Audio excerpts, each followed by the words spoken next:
do you figure these two today? Well, I don't believe that it's going to be that way. I know that Foolish Pleasure, as a 2-year-old, was an extremely fast horse. They taught Foolish Pleasure to come from behind. In fact, they were afraid of him, his capabilities of getting a distance to ground and coming to the Classics, the Derby, the Preakness, and the Belmont. They taught him to rate and make one punch. In a match race, I think you're going to see today that he is going to grab that filly as fast as he can get her. I don't know whether it'll be a 1/16 of a mile or an 1/8 of a mile, but he is not going to take off of this, back off of this filly. If he does, it's going to be a bad match race. Then how about Ruffian and her ability to run alongside another horse? She's really never been tested just head-to-head, has she? That is correct, and I really believe Foolish Pleasure is going to do that today. I don't think this match race is by any means a walkover. A lot of people have got have Ruffian a real standout. I don't believe that. I just believe it's going to be really a great race. Those are the opinions of the master, jockey Eddie Arcaro, here in the jockey's quarters at Belmont Park today as we await the match between Ruffian and Foolish Pleasure. And now here's Jack Whitaker. Thank you, Chick. We'll be hearing more from Eddie Arcaro and Frank Wright a little later on in the program. I always remember last year going out to do the Miss Musket Chris Everett match race and saw Bill Shoemaker in the jockey room, and I said, "What's going to happen?" And he said, "It's easy, Jack. Whoever gets out first wins." I think Willie learned in lesson 2 of that Nashua Swaps race. All right, it's official now on that Nassau handicap. Here are the prices.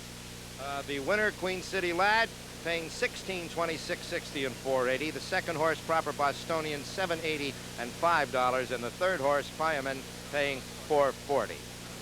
The unbeaten filly Ruffian and the rarely beaten colt Foolish Pleasure are the principals in this match race. But in their train are groups of people who are dedicated, knowledgeable, and anxious. Panamanian Jacinto Vasquez spent many of his early years at the track sitting out suspensions, but his fire, no less bright, is now contained in the guiding beams of maturity and diplomacy. Offered his choice of today's contestants, he chose Ruffian, but delicately indicated that he was not making a judgment, but fulfilling what he considered an obligation to her trainer. His mounts have won over $2 million in each of the last 5 years, and he holds the special python. Yoga exercises have made him the limberest rider in the business. And if Foolish Pleasure loses, it will be the horse and not the rider. Ruffian's Frank Whiteley has been as successful as a trainer as he has been unsuccessful as a sparkling conversationalist. The quiet man was trainer of the year in '67 when he had his first horse of the year, Damascus. When Ruffian sustained a leg fracture in '74, Whiteley handled her with the delicacy and devotion of a restorer working on a Michelangelo marble, and his success is attested by her breathtaking record. Trainer Leroy Jolly is one of those fortunate few, the successful sons of successful men. Moody Jolly's boy did not arrive at eminence with his present charge, Foolish Pleasure. Horses under his care have won over $3 million in purses, and as he basks in his success, he watches his sons develop. John L. Greer is a man who has tried to keep his racing interests in a low key and has gloriously failed. The 76-year-old bakery executive bought Foolish Pleasure for $20,000, his outside limit for yearlings, and a very modest price at today's levels. He feels if he doesn't pay much, he won't worry much, but has worried through 5 close finishes for his champion this season, and certainly must be gloriously on edge today. Mr. and Mrs. Stuart S. Janney, Jr. are owners in the mold of the 19th century sporting squirearchy of England. Mr. Janney was a steeplechase rider for many years. Establishment at Locust Hill Farm of Mrs. Henry Carnegie Phipps, whom many considered the most knowledgeable in racing. Originally intended it was sold. It is perhaps appropriate. Now coming up on our closed circuit television system, a videotape replay of this year's Kentucky Derby. Foolish Pleasure will meet the Locust Hill Farms filly Ruffian in the next race, the great match race. We are in the paddock, or the assembly area. This is where horse meets saddle, trainer, owner, and competition. And the filly we are standing in front is the brilliant Ruffian. It has been breeded around that if there's an Achilles heel, it might be her nerves or her weakness in that area. But as I looked at her before and look at her now, she seems very pacific.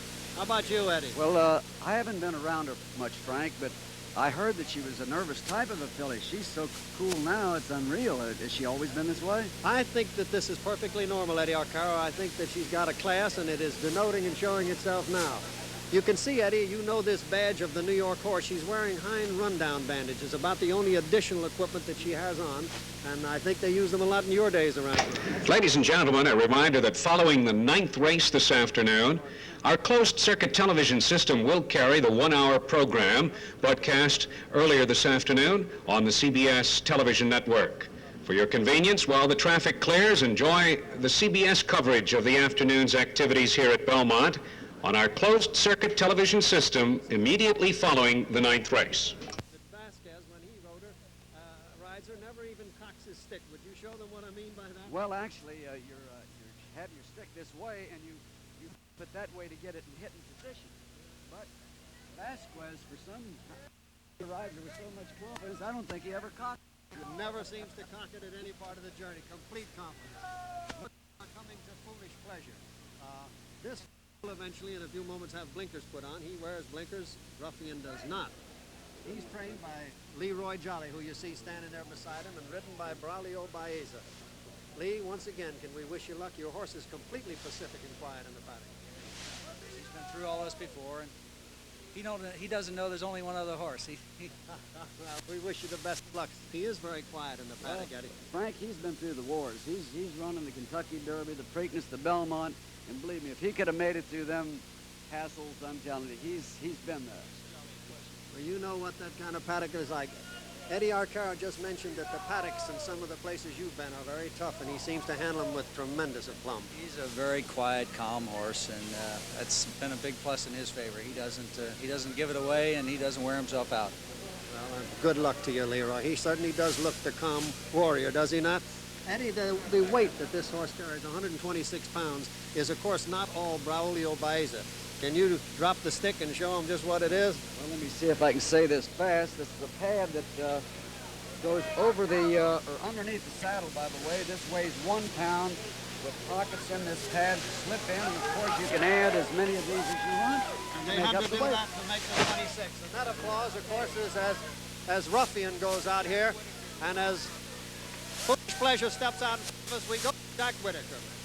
Thank you, Frank. As Foolish Pleasure and Ruffian now are getting ready to make their walk around the ring there, and in a few moments we'll be passing underneath the tunnel here that leads onto the track, and you will hear a great roar because there are a lot of people here that came ready to roar today.